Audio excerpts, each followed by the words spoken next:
मीरपुर आज़ाद कश्मीर में यौम यकजहती कश्मीर भरपूर अंदाज में मनाया जा रहा है। पाकिस्तान और आज़ाद कश्मीर को आपस में मिलाने वाले मंगला पुल पर इंसानी हाथों की जंजीर बनाई गई।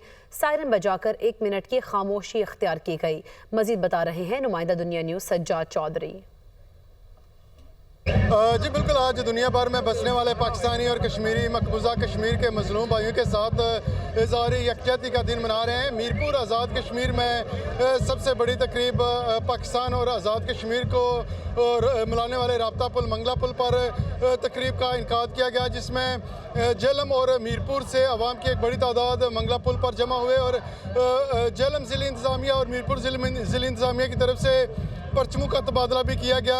इस मौका पर सायरन बजाकर 1 मिनट की खामोशी इख्तियार की गई और इंसानी हाथों की जंजीर बनाकर मकबूजा कश्मीर के मजलूम भाइयों के साथ मुकम्मल इज़हार यकजहती किया गया। शुरका का कहना है कि मकबूजा कश्मीर में भारत की तरफ से कश्मीरियों पर मज़ालिम ढाए जा रहे हैं और आज इस बात का अज़म किया जा रहा है कि जब तक कश्मीरियों को मुकम्मल आज़ादी नहीं मिलती, कश्मीरी अपना एहतजाज जारी रखेंगे और यहाँ पर पाकिस्तान के हक़ में और भारत के ख़िलाफ़ भी नारेबाजी की जा रही है। जी।